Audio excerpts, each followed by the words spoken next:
What's up, everybody? Welcome back to the PFF NFL show. One more division preview to go. That is today, and we were talking about the NFC West. We've gone through every single other division in the NFL, told you how we think that they are going to finish, and we're going to do the same here with the NFC West. We'll give you offensive and defensive MVPs, a breakout candidate, a best rookie, and just talk about what we think about the team, where we believe they're going to finish, how far they're going to go this season. I'm Trevor Sikkema. That is Dalton Wasserman. Dalton, how you doing today, my friend? Fantastic, Trevor. The wait's almost over. The late, great Tom Petty used to say the waiting is the hardest part, and the wait is almost over. We're one day away from NFL football that actually counts. Chiefs and Ravens tomorrow night. I mean, what a game to start off with. What a weekend to start off with. And look, now we've got the dual threat roller coaster for me, right, when you talk about college and the NFL. So it's going to be some long, fun weekends going forward from Thursday all the way through Monday.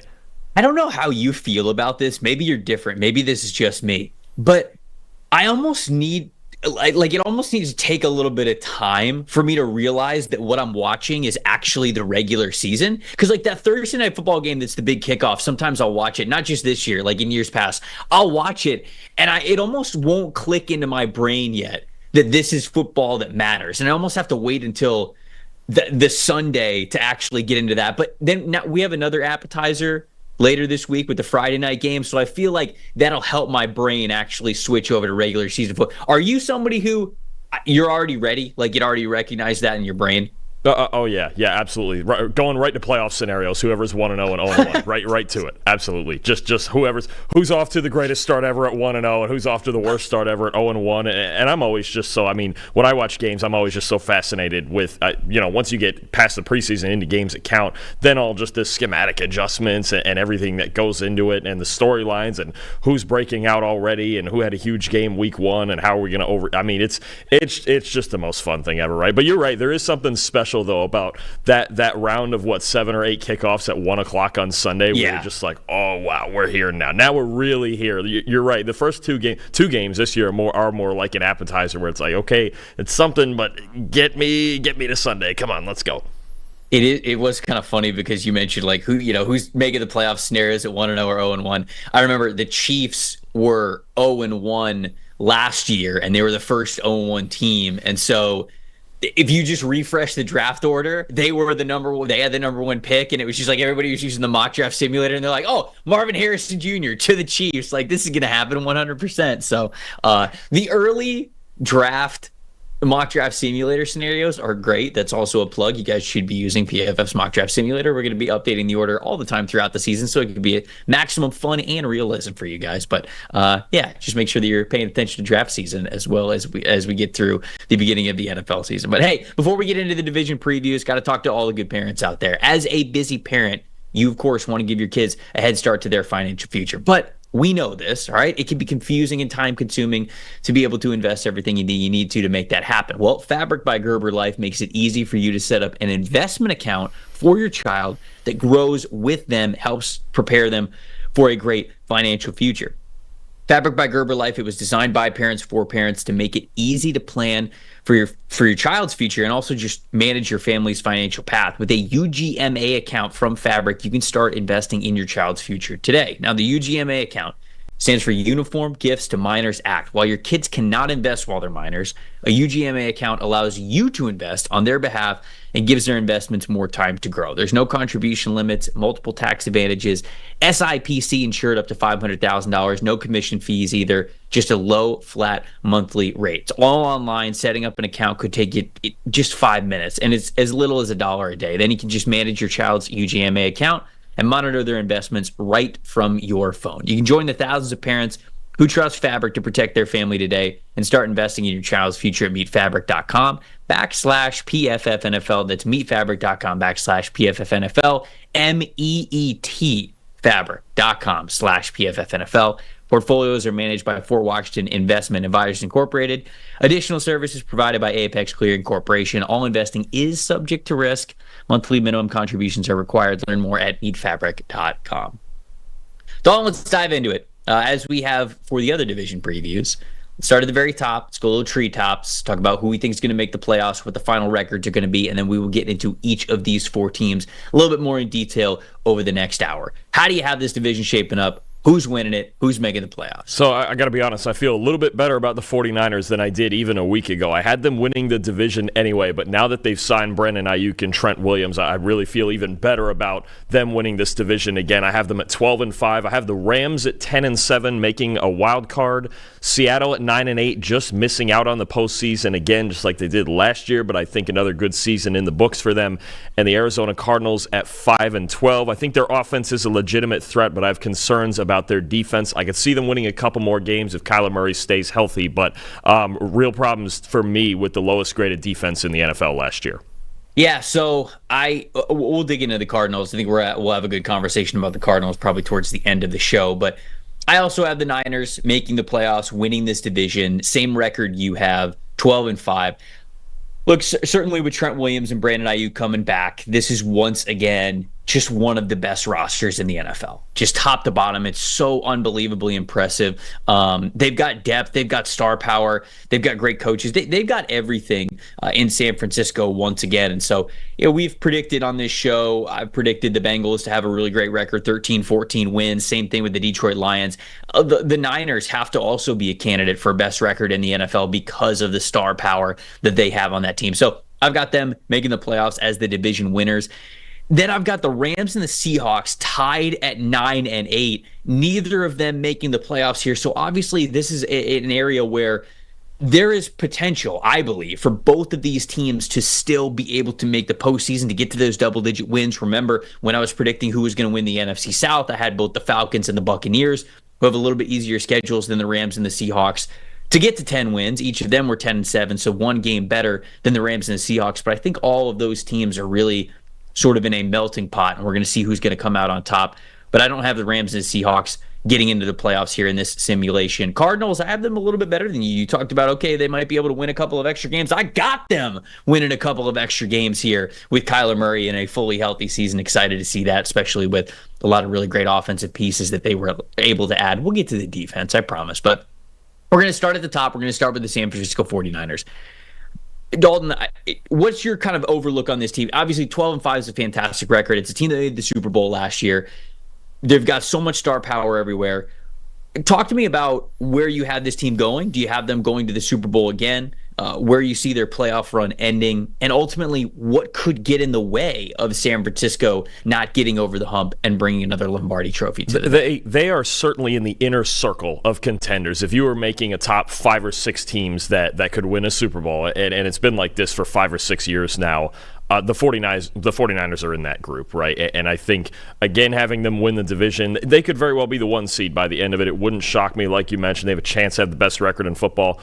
Jim Wyman and I ranked them as the best roster in football, at least if as long as Williams and Ayuk came in there, and now they're back. Nobody got traded. Nobody got cut, nothing like that. So you've got a stacked team. You've got a young quarterback who's really, really good, can do things on the move, can do things from the pocket. You got so many weapons. The one concern for me actually with them, and it's not as much as some other teams, but in the trenches, and this is why they needed to sign Trent Williams so badly.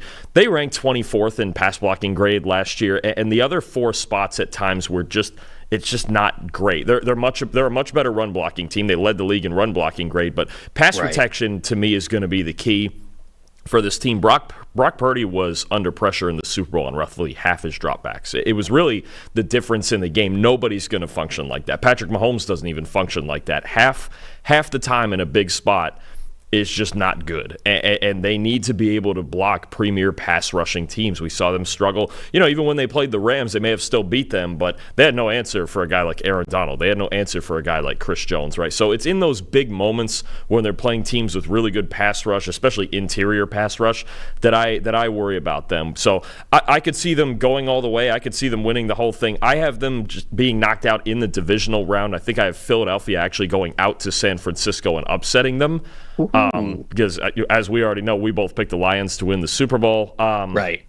Absolutely, I could see any of those 3 teams coming out of the NFC and just picking the games. I mean, look, picking games 5 months ahead of time isn't going to be perfect, but I feel a lot more comfortable about them with Ayuk and Williams in there. I think especially the Ayuk situation, you talk about one where he's their best pure receiver. And for as many good players as they have, I'm going to highlight him as my offensive MVP because he was second in the league in receiving grade last year. He's their best pure route runner. I know they've got other weapons. They've got Kittle, they've got Debo, they've got McCaffrey. He's their best pure route runner. In a classic sense, he's their best wide receiver. Like Debo Samuel is the weapon. He can get in the backfield. He goes in motion. He does all the wild stuff. He does all the stuff after the catch. But if you just look at it as a pure wide receiver, Ayuk is their best one, and he's so versatile. Trevor, last year he tied for first in deep receiving grade. He tied for first in intermediate receiving grade, and he was third in short receiving grade. He was the only player in the top 10 of all three of those categories last season, and he was first in two of them and third in another. So I just think what he does in his route running and just he's the guy actually I would trust more than anyone on the outside on this team to just win a one-on-one battle in man coverage. It's that. I think if they were to lose him, I don't think they would make the Super Bowl. And now I think you sit there and you go, okay, they kept Ayuk. They re-signed Trent Williams. That's not an issue anymore. They might have to get him loose. He's going to play the Jets on just 1 week of practice. But Trent Williams is Trent Williams, he's the best offensive lineman maybe of this generation, honestly. I'm going to highlight Ayuk as my offensive MVP. I think without him, they wouldn't have a chance. Now that they re-sign him, they certainly have a chance again. And what he does on the outside is so valuable to them. Yeah, I think that you highlighted that very well. Brandon Ayuk is very important to this team, and I think that there are some numbers that really just help quantify how good this guy is. You talk about what he is as a route runner, and especially as a deep threat. You mentioned, I think a lot of people think of the deep threat targets, the deep threat catches that he was able to have last year, but it's more than that as well. Like if you talk about a guy who's running a lot of deep routes, well, normally, just because the further you throw the ball, the more things can go wrong. It's more difficult to do that. And so normally, if the average depth of target goes up, sometimes the QBR goes down a little bit. Sometimes the completion percentage to those wide receivers is going down a little bit. That was not the case with Brandon Ayuk. Brandon Ayuk, for wide receivers, and I'll even throw tight ends onto the team. So basically, I'm just trying to take out dump off passes to the running backs. If you just look at the receivers, like the wide receivers and the tight ends, Brandon Ayuk had the highest average depth of target of anybody on the 49ers last year, yet he had the highest completion percentage when targeted as well. The highest QBR, I think he had the highest open target percentage. So this dude is not just winning deep, like he's winning deep efficiently. And so he is a monster part of what this offense wants to do. And there's been some criticism over the past that, Brock Purdy isn't somebody to really push the ball down the field. He certainly was last year with Brandon Ayuk, and so getting him back, massive piece of the puzzle. I agree with you. I'm going to shout out Christian McCaffrey as my MVP. I know, sacrilegious at PFF. I'm calling a running back an MVP, but when you look at the rest of the team, you already highlighted the offensive line. I think the offensive line is something that needs to play better no matter what. But what Christian McCaffrey is to this offense is as valuable as you can possibly be from the running back position. We have a metric at PFF, wins above replacement. If you're a baseball guy out there, you understand that this has kind of been around the game for a long time. We have that as well here for the game of football. McCaffrey's 0.25 wins above average last year was the most of any running back in the league by 0.05. So this dude was so much more valuable in everything that he did every time he touched the ball. They used him in so many different ways. But the threat of what McCaffrey can be as a receiver and a runner out of the backfield makes the 49ers so multiple. It creates so much potential hesitation with linebackers and with the defense at large that, to me, if you were to lose him, yes, we've seen the Shanahan system be able to make other running backs effective on the ground. We saw that with Elijah Mitchell. Maybe that could be a thing with Isaac Guerrero. Like we've seen this before with other running backs. When McCaffrey wasn't there, when he goes down, you can hand the ball off to somebody and they can still have a healthy yards per carry average and still be good in the run game. But what McCaffrey is then out of the backfield as a receiver, I think is what truly makes him different and what truly separates the 49ers when it comes to that sort of threat and that sort of a player. So I'll go with McCaffrey as my MVP because even though Shanahan's system is very running back friendly, there is still only one Christian McCaffrey and what he brings to the table. But what about defensive MVP? Who you got? So I know the debates of their best players are going to be between like Fred Warner and Nick Bosa, and Javon Hargrave's great and Charvarius Ward's great on the outside. But I'm going to focus here on kind of a glue guy and a guy that got hurt in the middle of last season, and it really impacted their defense down the stretch. I'm going to look at the safety position in Talanoa Hufanga, and I think we know Hufanga is kind of that same thing, playmaking safety out of USC, and kind of gets the Troy Polamalu light comps, and he makes plays on the ball, and he makes stops in the run game. He had a career-high run defense grade last year. But the impact with him on this team in that secondary, I think, really showed last year after he got hurt. Okay, so he tore his ACL in Week 11 and missed the rest of the year. From weeks 1 through 11, the 49ers had the highest graded defense in the NFL, and their safeties had the 4th highest grade in the NFL overall, okay? From week 12 all the way through the Super Bowl, which is a pretty good sample of him being out, that overall grade for their defense dropped to 14th, and that overall grade for the safety position dropped to 26th, okay? Tashawn Gibson struggled. Jair Brown was a rookie trying to figure it out on the fly, right? Hufanga, it's just certain times you have a glue guy, right? Like I almost think about like the Golden State Warriors, right? When they had Steph Curry and Kevin Durant and all those guys, and they were like, oh, Andre Iguodala is the guy that holds this whole team together. And everyone's like, oh, okay, even though you have all these. Hufanga's kind of like that for this 49ers defense. I love it, yeah. He just flies around. He makes plays on the ball. He gets guys in position on the back end. He just does all of the intangible things on top of sometimes he can make just spectacular. We've seen him make one-handed interceptions and forcing fumbles and making huge tackles and things like that. When he went out, there was just something was missing. And it didn't look the same, especially in run defense to me. I think what he brings for them in run support was really, really important, because they have Javon Hargrave inside, but this in the inside, especially on the defensive line, is not the best run defending team. Like Javon Hargrave is known for the pass rush. They don't have a ton of depth at defensive tackle. Warner and Dre Greenlaw, when he's healthy, and that's another concern for me with this too, is Dre Greenlaw is going to be out for some amount of time after tearing his Achilles in the Super Bowl. Now you got Devondre Campbell, which is about as good a third linebacker as you can have. Right, an impact starter who can step in there for Greenlaw in the meantime, and then eventually you have all three of them. But Hufanga, there's just something about him it's almost like that, and the impact, sometimes it's impact as an individual, and we can go over WAR and we can go over grades and all those things, and sometimes it's just the impact a guy has on a team. And I don't know that anybody has more impact on and off the field than Hufanga does for this team. Well, I can tell you a player that does. It's my defensive MVP, and it's Fred Warner. I mean, this is, I think, the obvious answer, but I totally echo everything that you're saying with Hufanga, because the defense was different when he was not out there. Now, I think that Hufanga is a tone setter for this defense in the traditional sense of the phrase, where when we think of tone setting, we think of effort, the play speed, the physicality, right? We think of that when we say the word tone setting, or the words tone setting. With Fred Warner, I think that Fred Warner also sets the tone for the middle of this defense in a different way.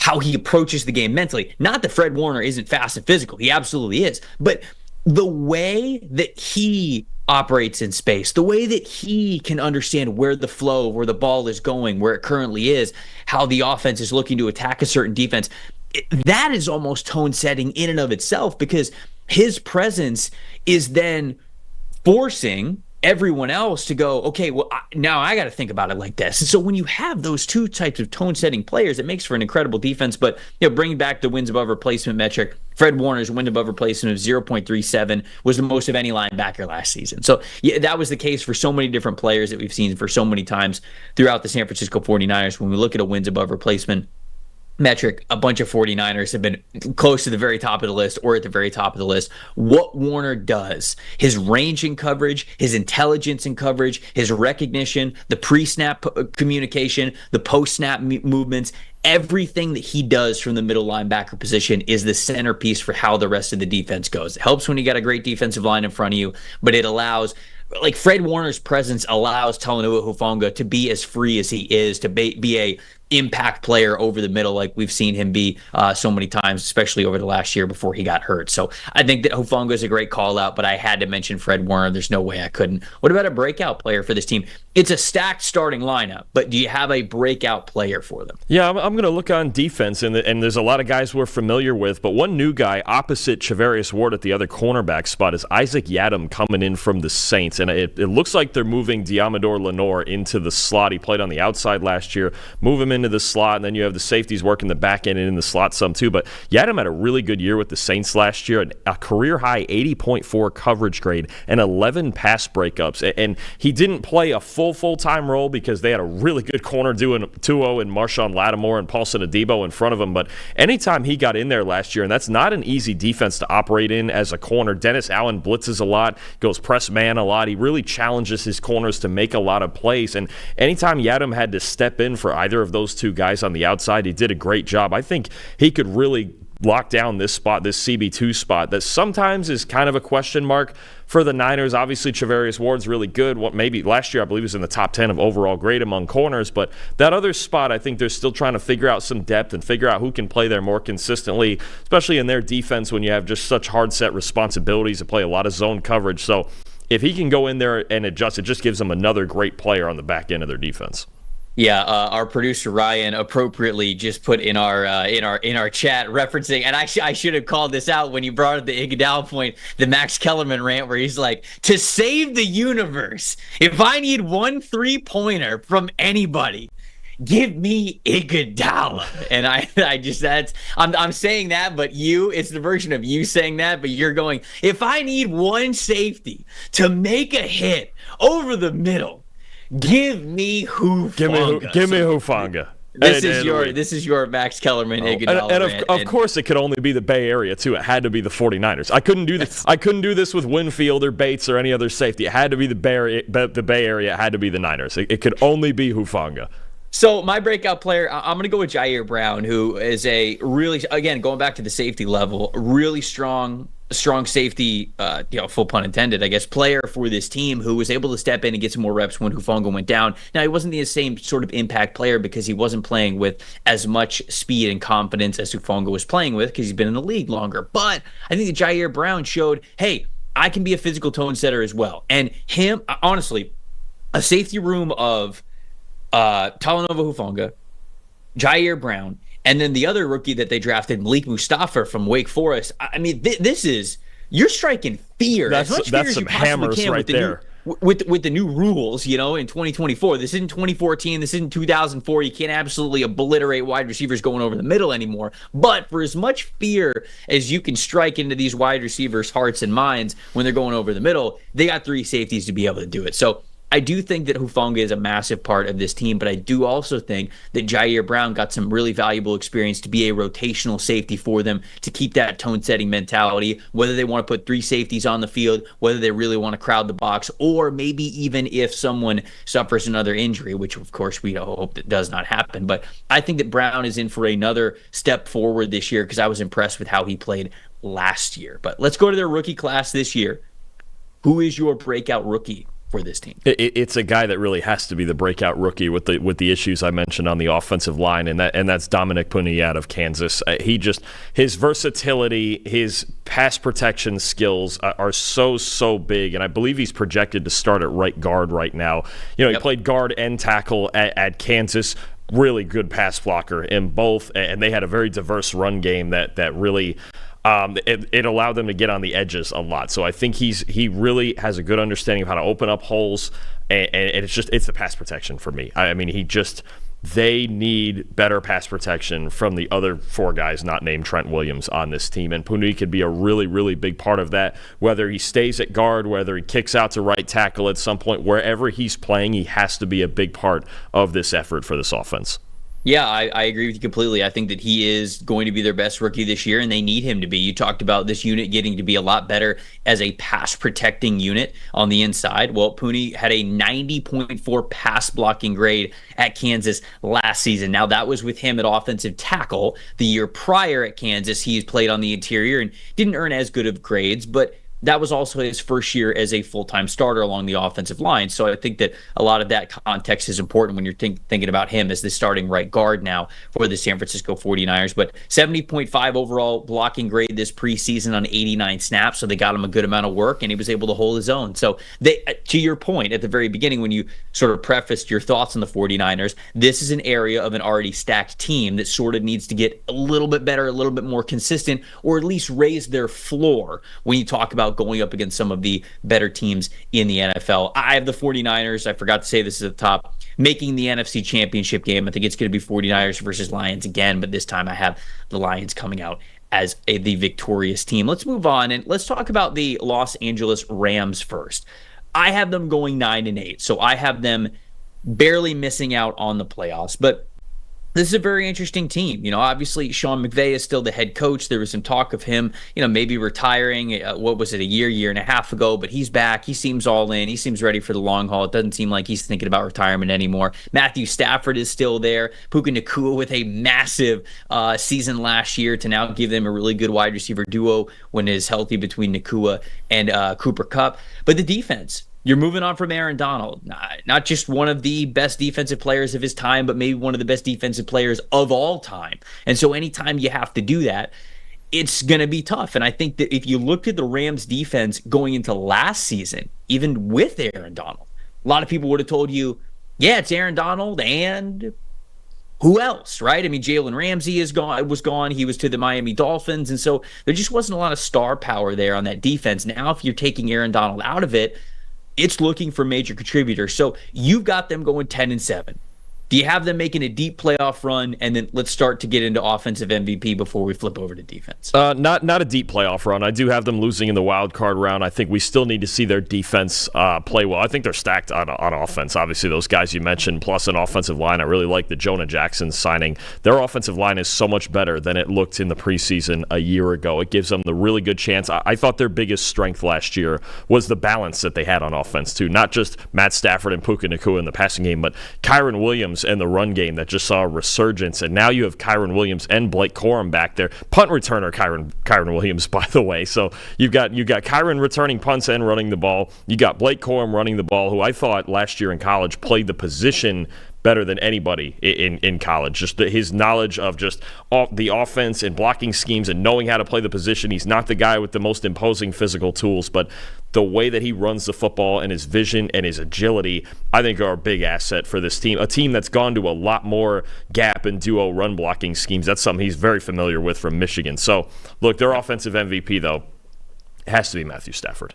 Just has to be. I mean, he turned in one of his best seasons last year, one of his most efficient seasons. And look, this is a legendary arm that's still not going away at his age. A 97.1 deep passing grade that was third best in the NFL. And I mentioned that running game and that balance, what it gave them. He had the second best play action passing grade in the NFL at 92.7. So I think what they did last year, they said, look, we got to find guys on the offensive line. Sean McVay has always wanted to run the ball, and I think it's amazing with McVay, he's been a Shanahan guy, right? He's an outside zone guy. That's what they're going to do. Just like Kyle Shanahan, just like Mike Shanahan, just like Matt LaFleur and every other coach that does it. But last year he made the adjustment, and the Rams ran more man schemes in the run game than any team in the league. So he made the adjustment. He signed a guy. They got a steal in Kevin Dotson, who ended up being one of the best guards in football. Right? Yep. They still have Rob Havenstein on the right tackle spot. They got Steve Avila, who was a good draft pick last year. The rebuilding of this offensive line in this run game not only has obviously made the run game better, but it's made Matt Stafford better. It's made their passing game better. It's just that was the biggest strength to me, was their offensive balance last year.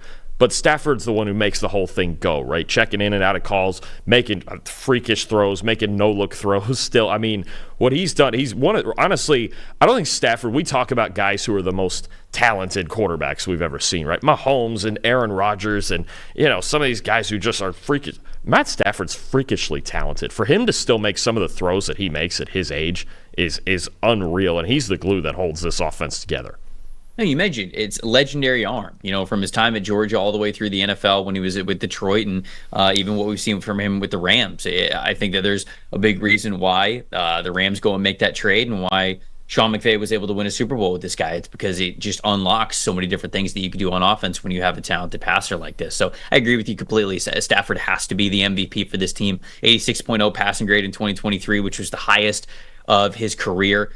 Fourth highest big time throw rate, lowest turnover worthy play rate. So the guy is still pushing it deep down the field, but he's getting wiser. That wisdom is there in his mid-30s. Lowest turnover worthy play rate of Stafford's career. Very, very impressive. But yeah, I mean, you just look at the offense overall, and I love the fact that they just got ass kickers now up front on the interior offensive line. I mean, Steve Avila, Kevin Dotson, Jonah Jackson. I mean, those are spit and vinegar. Those are eating a bowl of nails for breakfast type of interior offensive linemen. And so it is. I'm glad that you brought it up. It's very different than the finesse run game that people think about when they think about Sean McVay. And I think that there's certainly a reason why he is leaning into that. And I talked about the receivers, Puka Nacua, Cooper Kupp, but also I think this team has, over the last year, I would say, acquired so many young players that I go, God, yeah, of course, and it's going to work out for you.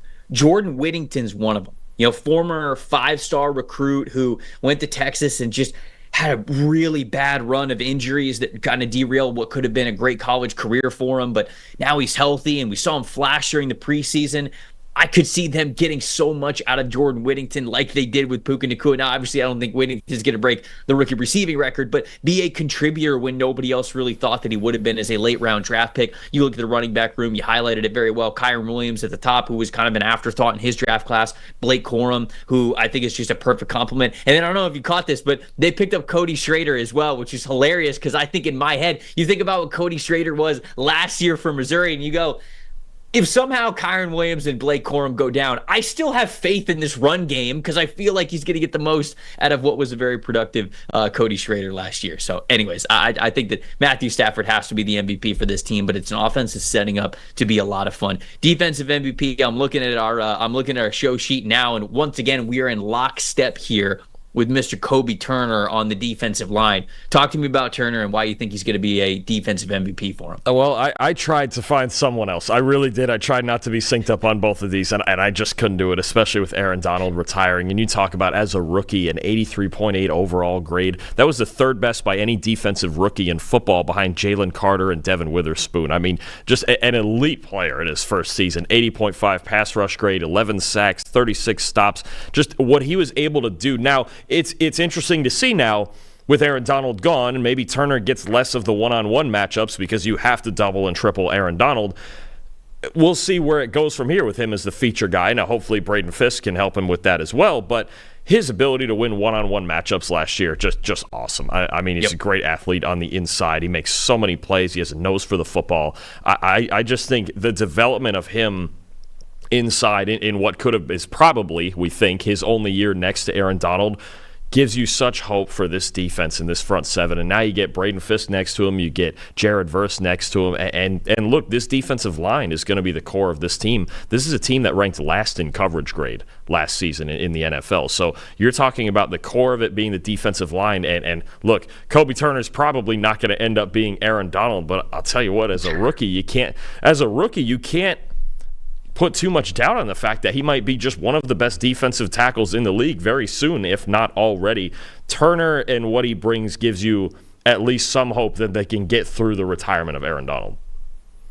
Yeah, thank you for throwing the word probably in there and leaving the door open for the fact that Kobe Turner could be, Aaron Donald coming up. I appreciate you doing that, and Kobe Turner probably does too. No, some more numbers to just kind of echo your point about how good Kobe Turner was. 83.2 defensive grade, second highest on the team, only to Aaron Donald. From week 11 on of last season, Turner earned a 90.2 pass rushing grade and an 18.3 pass rush win percentage. That is elite stuff for an interior defensive lineman. You love to see it. I just can't wait to see what he's going to be now as the main guy on that defensive line. Can those numbers stay up? Because if they do, you don't have to bring up the Aaron Donald comp, but you could talk about a guy who has an all-pro type of potential and the impact that he can have on that defensive line. What about a breakout player for this team? What do you got? I'm going to stay on the defensive line. I'm going to go another edge player, a guy who's probably going to start across from Jared Verse. That's Byron Young, the third round pick out of Tennessee. Man. Yeah, tied for second among rookies and second on the team with 51 pressures, forced 2 fumbles, and he's just the same thing he was at Tennessee. He's just a grinder. Like, he's just this guy that works, and the grades aren't super, super high yet. He's got the pass rush win rate has to get a little bit higher, but he's just a guy who just works. And for a guy like Young to emerge last year as someone they could rely on, and now they can develop into a potentially plus starter with so much playing time last year, because again, the X factor last year was just, look how young this defense is, and who's going to emerge, and who are the guys that can be foundational pieces moving forward. And Byron Young is another one. I mean, you look at this defensive line, and let's just say you're looking at a front four, even though it's so young, of Jared Verse, Kobe Turner, Braden Fisk, and Byron Young. You could do a lot worse than that if you were building a defensive line from scratch. But I think Young is a big piece. Again, to be second on this team in pressures last season, I think is a big accomplishment, because there's so many young guys. There was so many guys fighting for playing time. Other than Aaron Donald, you really didn't know what to expect. But their D-line was a lot better than, I think, at least their edge group especially was a lot better than we expected it to be last year. And Byron Young was a big part of that, and I expect him to be a big part of that moving forward. I was a fan of Young coming out of the draft. I really was, especially when you understand his background, and he came from Georgia Military Academy. He really hadn't been playing football at a high level for that long. He was only at Tennessee for 2 years. He was still kind of trying to figure it out. And so when you look at his game, you go, oh man, his game is really raw. Well, of course it's going to be raw. You got to look at the context of the journey that he's had to get to that point. So I was a big fan of his coming into that draft, and there's a reason why the Rams drafted him. It's because 4.43 40-yard dash, 98th percentile, 38-inch vertical jump, 91st percentile, 132-inch broad jump, 98th percentile. The man is explosive. And all he really needed, I think, was more time and some good D-line teaching, and you were going to unlock a really great athlete. And I think that absolutely showed up on tape. So love the call out there. I'm going to go back to the offensive line.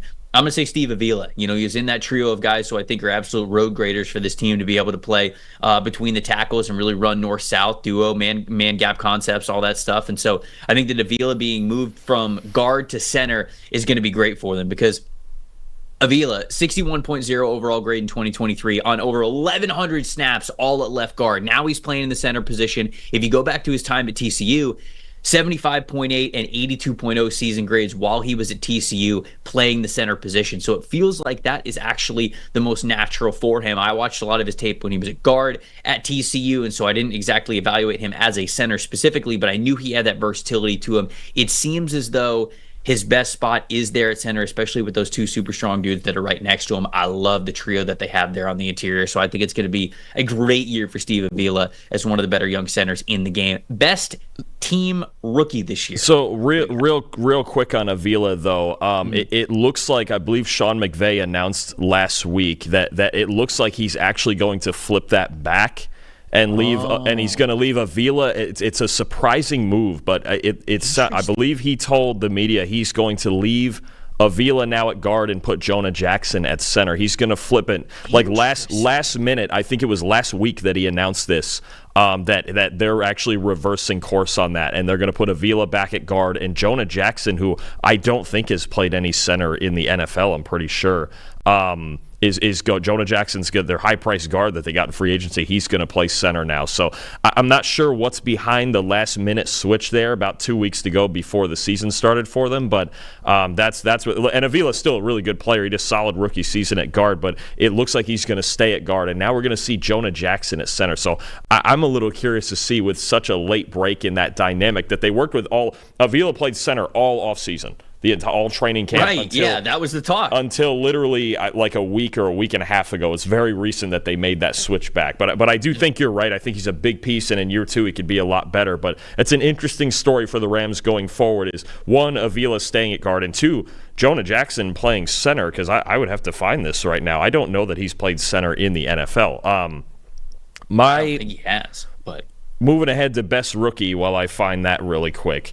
I can find it for you. You talk about best rookie, and I'll find it for you. I'm going to take a home run swing here. I'm going to take a super home run swing. And you know what? I said, you know what? I could easily go with Jared Verse. I could go with the first-round pick and do that. But we got a really interesting story with the Rams at linebacker. The trade of Ernest Jones surprised a lot of people, right? Mm-hmm. And I think as such a young starter, 24 years old, solid player, trade him to Tennessee for not a whole lot. What's going on here? What's going on with the Rams at linebacker?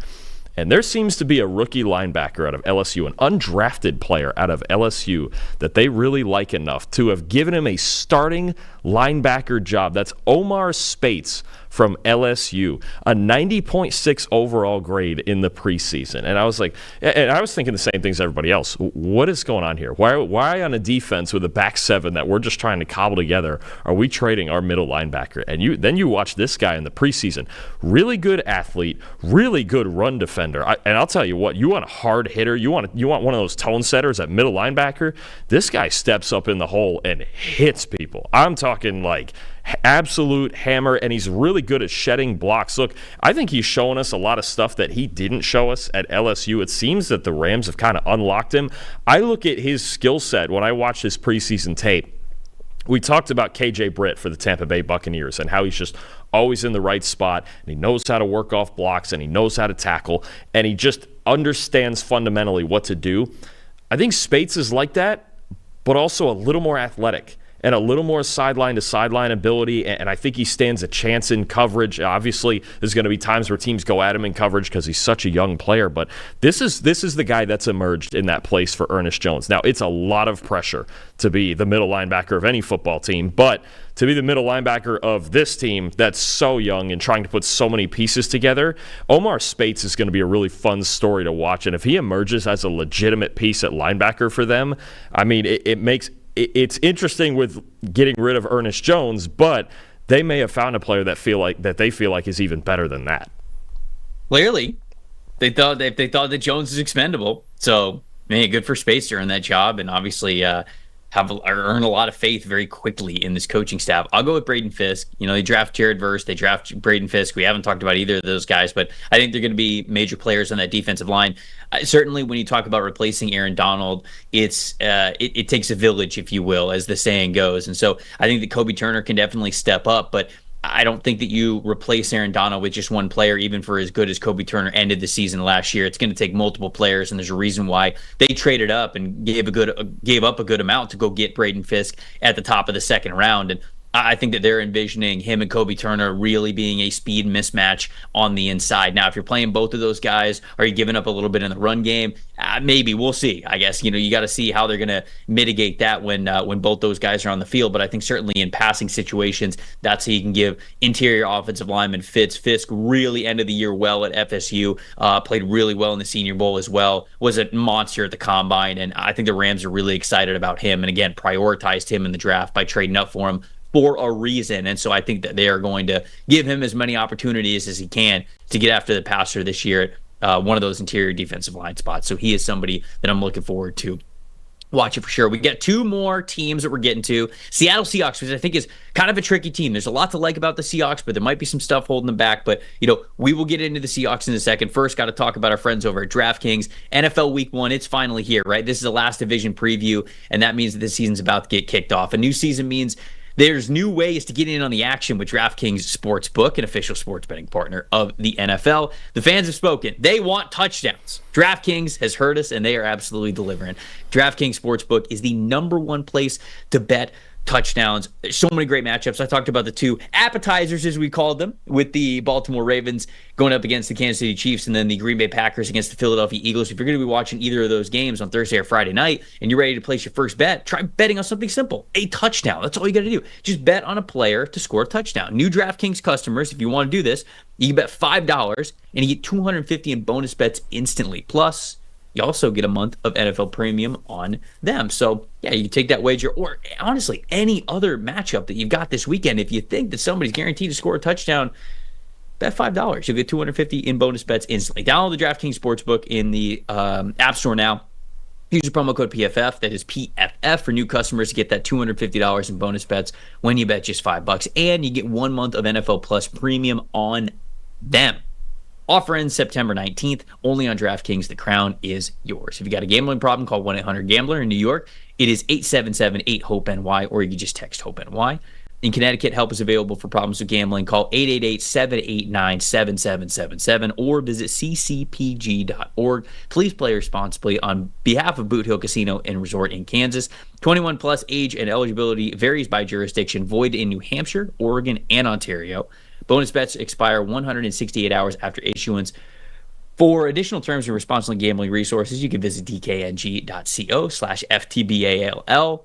An NFL Plus premium offer is only available to new and former NFL Plus subscribers. Additional NFL Plus premium terms at NFL.com/terms. This show is also sponsored by BetterHelp. In today's hectic world, very easy to focus on everything except for yourself and your own mental health. Sometimes you need a little bit of help to make sure that you stay on track as well. Therapy can be a great, useful tool to better understand how your mind actually works, become more aware of your own patterns, your behaviors, how to improve them. It's useful for everybody, not just the people struggling with something specific. I mean, that's what happened with me. I've been doing therapy for over a year and a half, and it was initially something that I really needed help with, but now it has become something that every other week I go to therapy, and it is just a great way to honestly hear you talk about things out loud. I think that we all get very stressed out in our own heads, and we listen to our own voices. Sometimes it's just an echo chamber that can snowball one way or the other, but when you actually say things out loud and talk with somebody about things, you realize that you can be a more confident you and be the best version of yourself. And that's really helped me do the same thing. So if you're thinking about starting therapy, give BetterHelp a try. BetterHelp is convenient, flexible, and entirely online to get you therapy that is right for you. You just fill out a brief questionnaire and then get matched with a licensed therapist, and you can switch therapists at any time for no additional charge. Never skip therapy day with BetterHelp. Visit BetterHelp.com/PFF to get 10% off your first month. That is BetterHelp, HELP.com/PFF. Let's get into the Seattle Seahawks now. I have them going 9-8, just missing the playoffs. You have them going an additional 9-8, just missing the playoffs. Where are we here with the Seattle Seahawks? Is 9-8 to you? Because I think you could look at this in two different ways. Is 9-8 to you sort of like it's a little disappointing 9-8, or are you looking at some of the changes that we've seen from Seattle over the last year, especially this offseason, and you're saying no, 9-8's a complimentary 9-8. I think that they're still going to be a good team. How do you view this 9-8 record with them missing the playoffs? What do you think about this team? I view this kind of optimistically. They very well could make the playoffs. I think last year their front seven on defense and even the injuries to their offensive line kind of let them down. They had to get better in the trenches. I think they've added some guys, especially on defense, that do make them better. That's really what it came down to for me. I think they're a playoff caliber team. I believe they were the first team for me to miss the playoffs. I think they were the closest team out, but I think they certainly have enough talent, and I don't think Geno Smith gets enough credit for how he's directed this offense the last 2 years, the vertical shots they take down the field, and I think what you hope for with this team is that this new coaching staff really brings a jolt to them, and just this schematic, like just more modern kind of thing on both sides of the ball. I love Ryan Grubb, their offensive coordinator. Last year, what they did at Washington, and he gets to go 6 miles down the road, first of all, for his new job, Ryan Grubb does. So that helps. He can just stay right at home. But the deep passing game for me with Geno Smith, over the last 2 years, he's the highest graded deep passer in the NFL. I think this is where this team needs to excel. Bringing Ryan Grubb in as your offensive coordinator, I think it's a really good fit for this offense and the playmakers they have.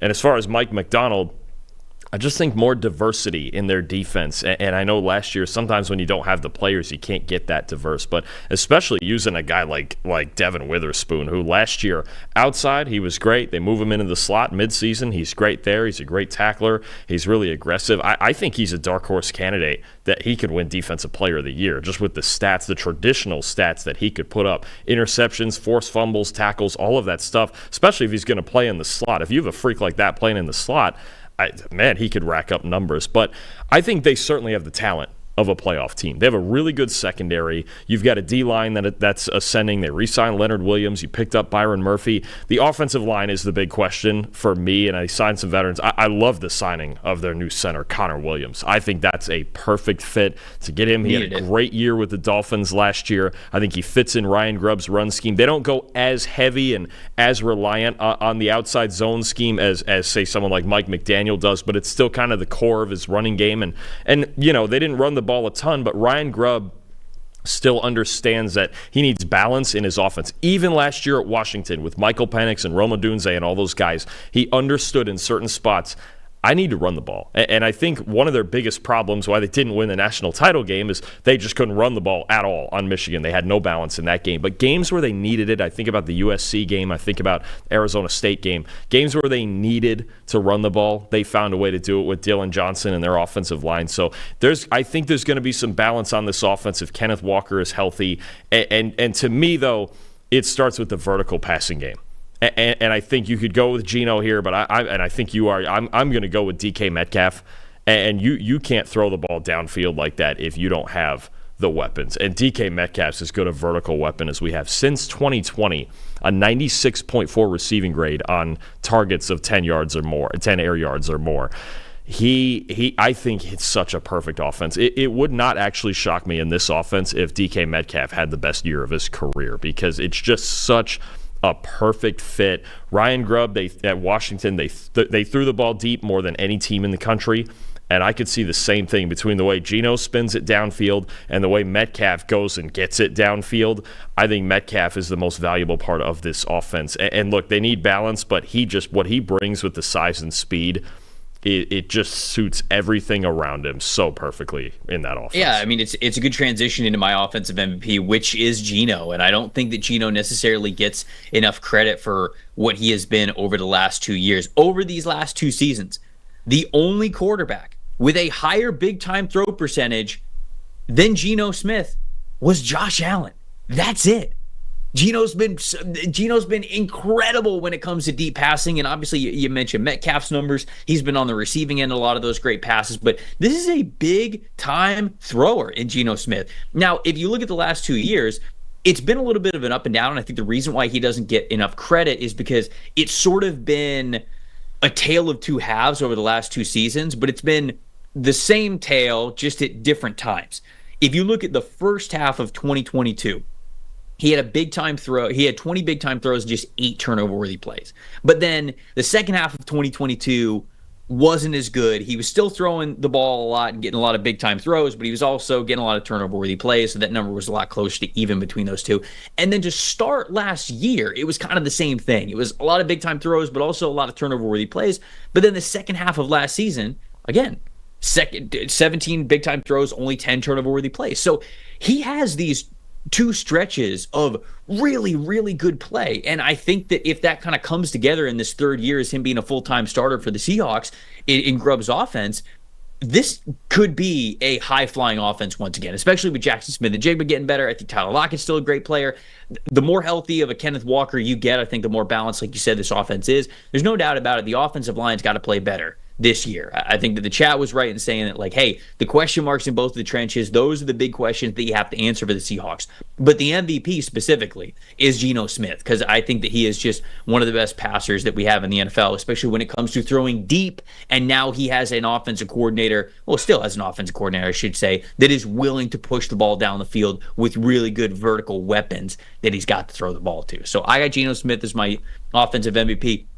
You kind of were reading the notes of who I got as my defensive MVP. I got Devon Witherspoon as my defensive MVP. I also agree with you. I think he's a candidate to potentially be a defensive player of the year guy. Now it's really tough for a corner to win that award, right? Especially when they are as all around as Devon Witherspoon might be for them. You basically just have to get a crap ton of interceptions to win that award. But regardless, he'll get the recognition from us this year. I can expect that because in the slot, in the outside, he is a stud. He's one of the best corners in the game, and him getting to team up with Mike Macdonald, I think Macdonald's going to look at this guy, like you said, and just say, I have a chess piece.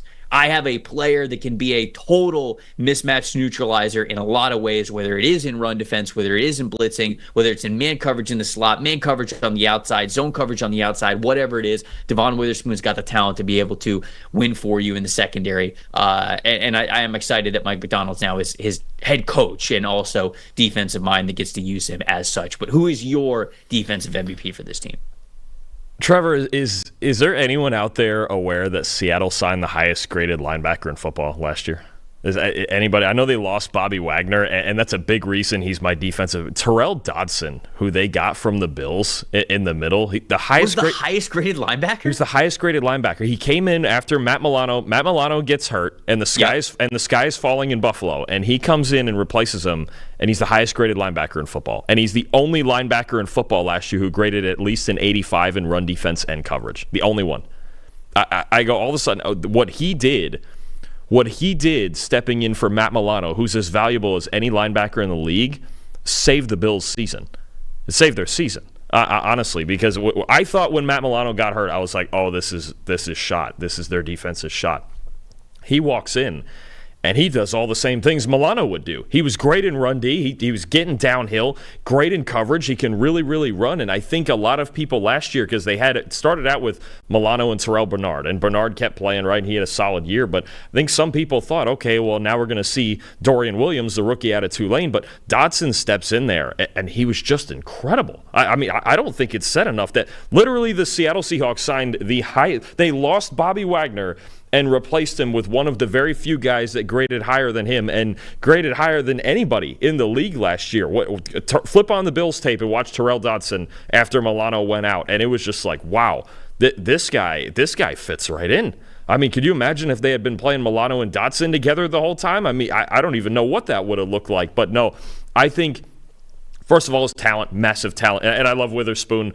That's an easy pick for defensive MVP. I get it. I watched his tape all last year. He's amazing. But I think Dodson's talent level and what he showed us last year and the importance of replacing a guy like Bobby Wagner and in the middle, and for a team especially that again, the number one thing that let them down in the second half of last year was their run defense. No question. They were just getting gashed left and right every single week. If Dodson comes in here and fixes and helps fix that, even after losing a veteran presence like Bobby Wagner, a future Hall of Famer, I think it's incredibly important to this team and their run defense. I know they can cover. I do. With Witherspoon and Trey Brown and some of the guys they have on the back end, Tariq Woolen, I mean, they can cover. I don't question their secondary. I question their front seven. I question their ability to defend the run, but I feel a lot better about it with Terrell Dodson in there. I love the shout out. That is fantastic. I love it, and we'll see obviously how much of a player he is for the middle of that defense. And shoot, from what you said, I'm already hyped up about it. Jackson Smith-Njigba is my breakout player here for this group. JSN, stud that we saw from Ohio State, obviously misses last year with injury, which was disappointing. 63.9 receiving grade last season.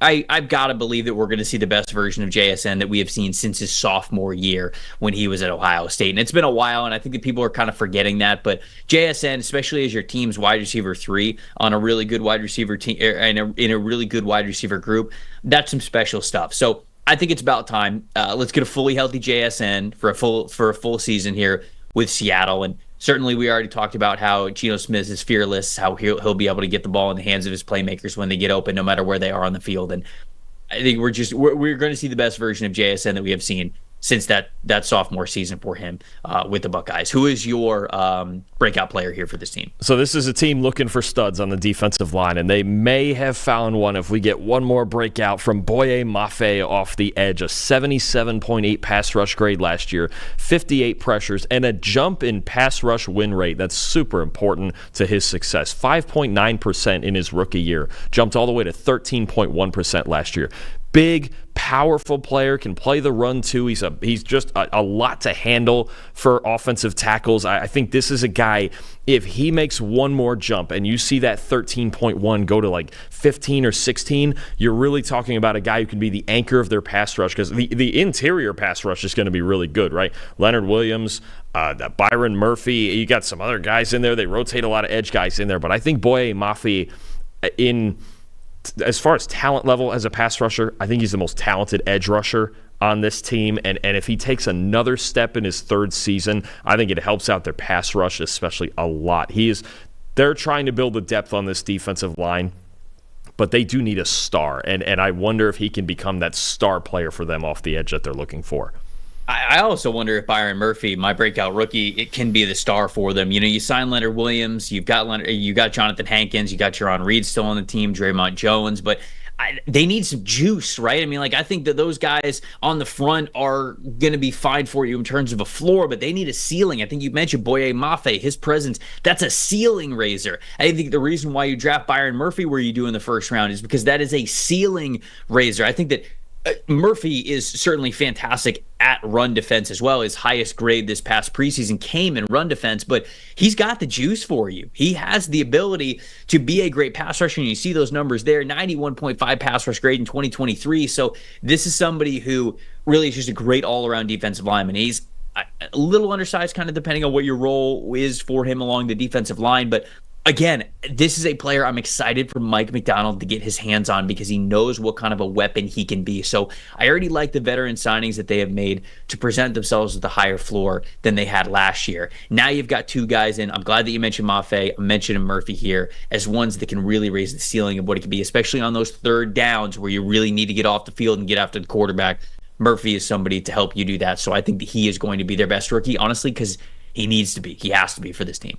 Yeah, I agree, and I'm with you on Murphy. And Christian Haynes, the guard from UConn, is a guy I would have picked here had he earned a starting spot, but it looks like Laken Tomlinson and Anthony Bradford are going to be their starting guards, so we'll have to wait on Haynes. But no, I'm with you on Murphy, and I think to echo it on Murphy and the importance in run defense too.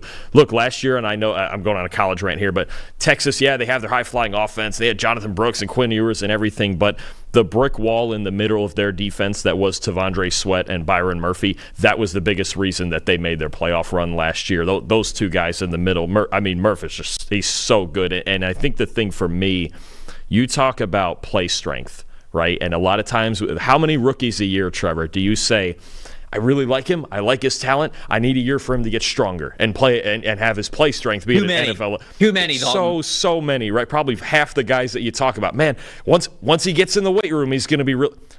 There's no play strength issue with Byron Murphy. That's one of the strongest dudes on the field walking in right now. It's the one thing. That's what I noticed at Texas, even playing just a straight up. Think about it like this. He's so strong that even with Tavondre Sweat, who weighed in at, I think, 366 at the Combine, he had Tavondre Sweat next to him, and Byron Murphy was the guy playing over the center. He was playing nose. That's how strong Byron Murphy is. So I there's no issue with play strength. I think he is going to be really good in run defense. The pass rush, we'll see. I mean, he's more of a power rusher right now, but I mean, man, oh man, I don't think you have any issues with him adjusting to NFL level play strength. I'm with you. I can't wait to see him play. Last team that we're talking about here is the Arizona Cardinals. I have them missing the playoffs, but I have them going 7-10 this year. You have them missing the playoffs, going 5-12. What's the thought process of this team? A lot of people are buying into where the Cardinals are going, but 5-12, it feels like you believe that they're still a little bit of ways away from truly competing. What do you think about the Cardinals, though? And let's dig into some offensive and defensive MVPs. Yeah, I could absolutely see them on a level closer to 7 or 8 wins. I have nothing against that at all. I think sometimes in exercises like this, again, there's certain teams, especially the ones that finish in last fall, prey to the schedule. There's two things for me. One, they're just playing a brutal division. 6 games against this set of teams is wild. It's a brutal division. And two, again, the lowest graded defense in football I'm a little worried about. And their first-round pick, Darius Robinson, is already slated to miss at least the first 4 games with an injury. So it's their defense. I don't question their offense, honestly. I think their offense is going to keep them in a lot of games. I could see them being one of those teams that goes 5-12 or 6-11, and they just lose a bunch of one-score games. You just look at up and down the Cardinals' schedule, and you're like, man, they lost every game on the schedule by 4 points. Like, I could see that, absolutely, because their offense, this is a dynamic offense. Kyler Murray, James Conner, Trey Benson, Trey McBride, Marvin Harrison Jr., Michael Wilson, Greg Dortch. They've got weapons left and right. And the biggest thing, and this is why he's my offensive MVP, Kyler Murray, look, not only is he talented, we know he's talented, we know he's a dual threat. I saw a play one time where the time to throw was 20 seconds because he was running around so much and eventually scored a touchdown on it. I mean, the arm talent, the athleticism, the rushing ability, even at his size. I mean, Kyler Murray's got everything. He's got everything that made him the number 1 overall pick, right? And the impact for him being back. Look, the Cardinals last season, weeks 1 through 9 when he was out, they were tied for 29th in offensive grade, okay? When he got back the second half of the year, they were 10th 10th in offense grade. They were a top 10 offense, Trevor. So, and that's without Marvin Harrison Jr. getting in there yet. And I think Trey Benson, I know he's a guy you love out of Florida State. I think that's a great compliment to James Conner. James Conner, kind of that grinding power runner, and Trey Benson with the speed. And then you have the third rushing threat with Kyler himself. That's the part for me. I go, this is a three-headed rushing monster that is going to give a lot of teams problems. When I have them projected for last place, it's not because of their offense. I think they could put up points. I think they could beat, with this offense, any team on any day. We saw it. We saw it when they beat Philadelphia last year. Obviously, no one thought they were going to go in there and beat them, and they beat the Eagles, and they were the better team on the field that day. So they've got balance. I'm curious to see what Marvin Harrison looks like, but Kyler Murray's their obvious MVPs, the glue that holds it all together. You just saw it. There's statistical proof that you're like, okay, Kyler Murray's like in the maybe not the super first upper echelon of quarterbacks, right, all the way in the top tier, but man, I think he's still in that second tier, and I think people have forgotten how good he is. Yeah, look, Kyler, I really hope that we see a fantastic season here for him, because I think that it's absolutely possible. If you go back to before he got hurt, that 2021 season, 43 big-time throws and just 14 turnover-worthy plays. That's while missing 3 games due to injury. He had an 8.0 big-time throw percentage. That's nuts. And he had his lowest turnover-worthy play percentage of 2.3 that season. A true MVP version of Kyler Murray. We have already seen it. I would love to see it, obviously, this season. He's coming back. He had the ACL injury in 2022. Then he's coming back from the ACL injury in 2023. This year, I've got really high hopes for him. And I agree. I think that offense can really take off. So he is my offensive MVP. And then when it comes to the defensive side of things, just to continue the conversation, I have faith in Jonathan Gannon as their DC to at least elevate that group, right? Some new guys that are in there. It's another year of them being in the system. And I think that's going to be a little bit better by default, even if on paper they don't look that more imposing. I think that the group overall and the defense kind of coming together under Gannon is going to just be elevated, and that's, again, why I have them closer to that 500 number at 7-10. So who's your defensive MVP, though? While we're talking about defense, who you guys defensive MVP? So going into this, I thought I was going to pick Budda Baker, and then I looked at some things, and I'm going to pick their other starting safety, Jalen Thompson. He had a career-high 77 coverage grade last year and 4 interceptions. And you talk about adjusting to all of the zone concepts in Jonathan Gannon's defense. He's really heavy zone coverage kind of defensive coordinator, right, and head coach calling defensive plays. Thompson really was the one that benefited from this. And look, they've got problems all over their defense, but at least they've got a young player along with the veteran at safety in Budda Baker who they can rely on that back end and those zone coverages not to give up the big plays. They got a lot to fix around him, but Thompson is not a guy they have to worry about on the back end. He had a breakout year last year, and I think you could very well argue he's their best defensive player on a really thin defense. Yeah, I love the shout out there. They also have the rookie. Oh man, the name is Taylor Demerson. Yes, Taylor Demerson, Taylor Demerson, who I loved watching him at the Shrine Bowl, and he obviously played great in the preseason as well. So it's a deep safety group there for that team. I'm going to go with Zaven Collins because, again, I think that somebody's got to get after the passer on this team, right? You talked about Darius Robinson. He's going to miss a little bit of time, but he wasn't exactly like a passer specialist anyways coming out of Missouri. He was more of a let's elevate the floor of what our defensive line is going to be because he could play a lot of different spots for you. Honestly, he could play anywhere from a 3 technique all the way to a 5 technique. He play interior and he could play edge for you. But I think that Zaven Collins, career saver, moving him from off-ball linebacker to edge, and he always sort of had the size to be able to do it, but last year was his highest PFF grades of his career, playing as a full-time edge instead of as an off-ball linebacker. So, maybe another offseason. Now he's really working on some pass rush moves. He understands defensive line play a little bit more. Maybe we get the best season from him yet, but somebody has to get after the passer because both trenches are the big question marks for this team. If you don't think that the Cardinals are going to be good this season, I want to say you, and I'm not targeting you, I'm saying people out there. The big reason why would be the trenches. People would have major question marks with their defensive line or their offensive line. And that's why I think the most valuable player for them on the defense has to be Zaven Collins, because their defensive line will basically go as he goes. If he's somebody who can get anywhere near double-digit sacks or hit double-digit sacks, now we might be talking about a totally different defensive ecosystem if that defensive line is more feared than we believe that it is right now on paper. So that to me is huge for him. And again, trending in the right direction, had his best grades as an NFL player last year at full-time edge. So we'll see how much better that he could be this upcoming season. What about a breakout player?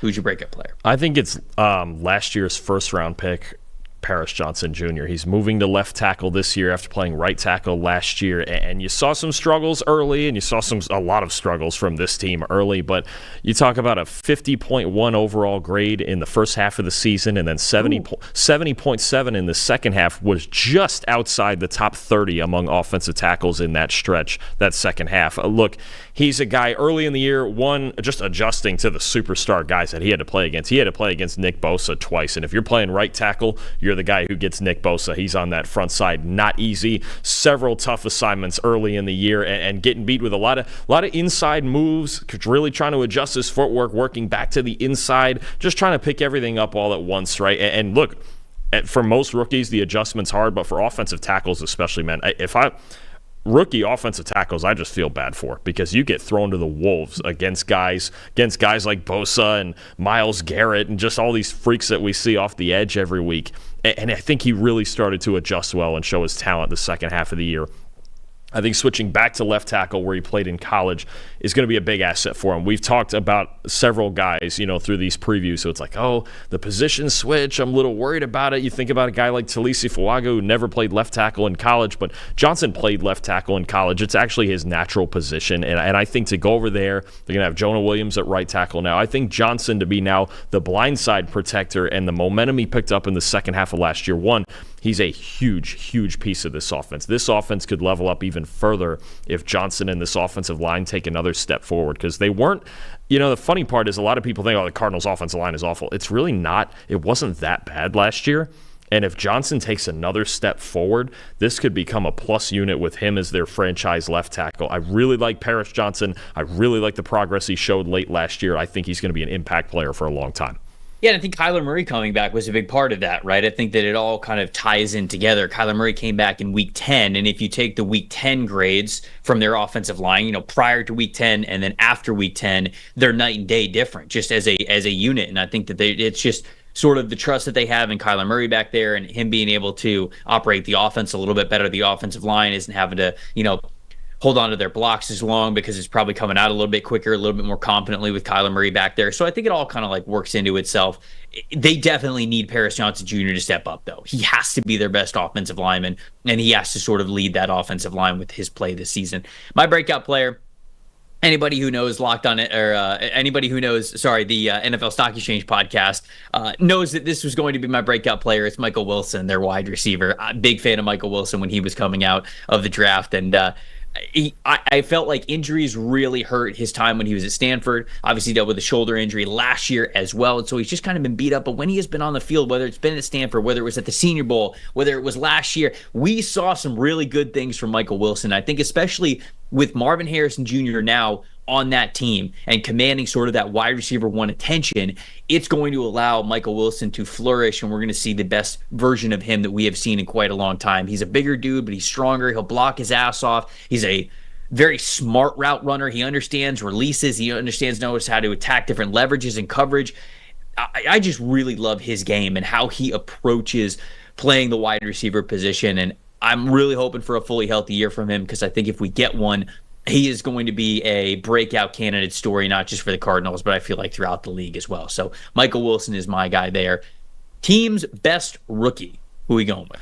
Well, this is a fun draft class, right? You had 2 first-round picks. You had Darius Robinson was one of them. Trey Benson's a really good compliment at running back. You mentioned Dadrian Taylor-Demerson at safety, but look, it has to be Marvin Harrison Jr. Just has to be, right? He's a son of a Hall of Famer, 5th overall pick, gets to play with Kyler Murray in an offense. It's just a good fit for him as an offense, and he's a spectacular route runner. 92.3 receiving grade over the last 2 years at Ohio State, best in college football. It's Marvin Harrison. I don't really know any other way to put it other than just this guy. If he's as good as we think he is, he could put up 11, 12, 1,300 yards in his first year. In this offense, in a game with a team that is probably going to get in a lot of high-scoring games this year, considering the contrast from their offense and their defense. And you mentioned Kyler Murray and all the big-time throws.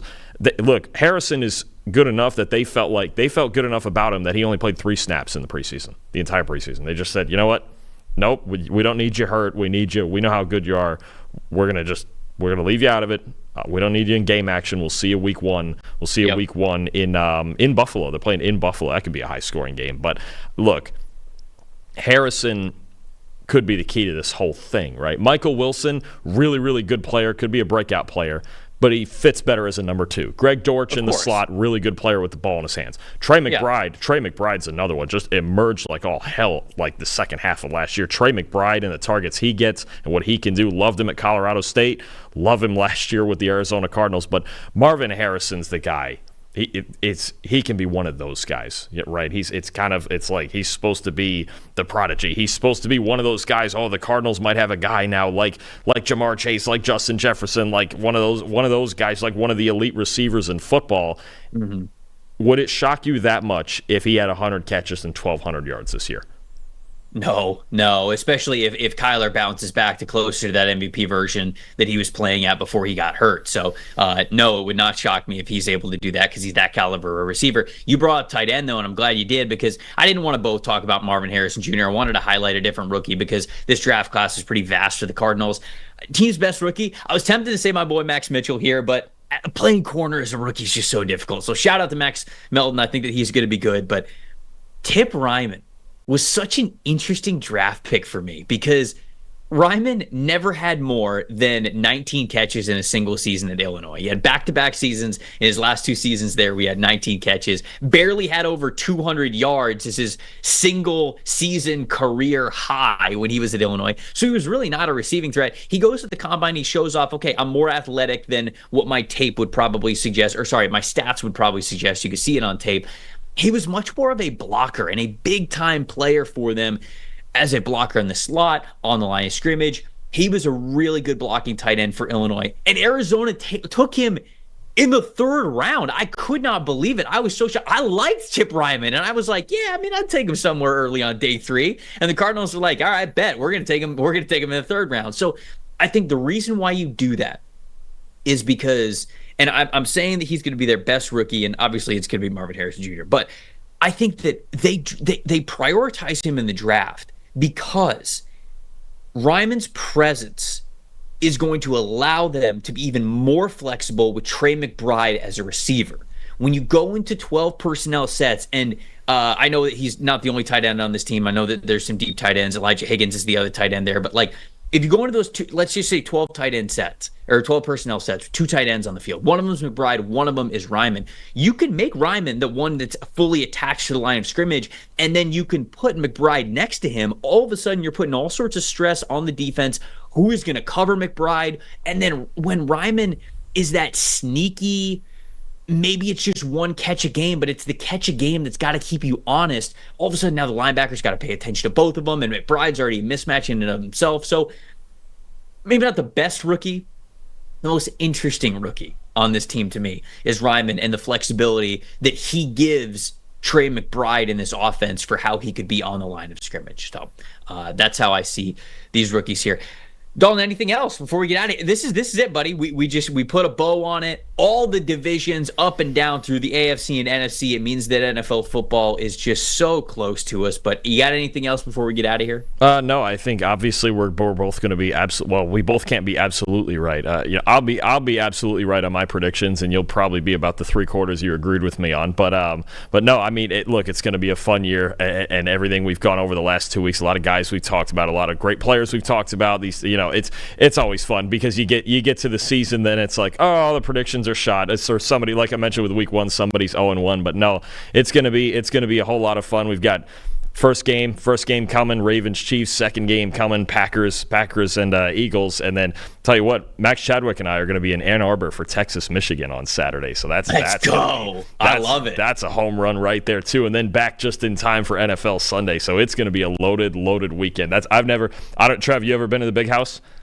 I have been once. Yes, I watched Michigan play. I've got some family that lives up in Michigan, and I watched them play Northwestern one year, and they kicked the crap out of them. But it was good because, you know, when you go to a stadium that you're not really, I don't have rooting interest really for like Michigan or Northwestern either way. Obviously, I was going to cheer for Michigan because I was there with my family, but it's cool then to see the home team win when you don't have a dog in the fight. And, you know, Michigan fans were great, and going to the big house is special. So have you ever been, or is this your first time? No, I haven't been. The only college games that I've been to are down in FAU, because I went down to FAU, so FAU Stadium on campus, and then I used to go to a lot of USF games in Tampa at Ray J. I haven't been to like any of the big college stadiums, so this is going to be a difference in atmosphere right here, and there's a boatload of good matchups in that game to look for. You have so much talent on one field in that game. It's going to be so much fun.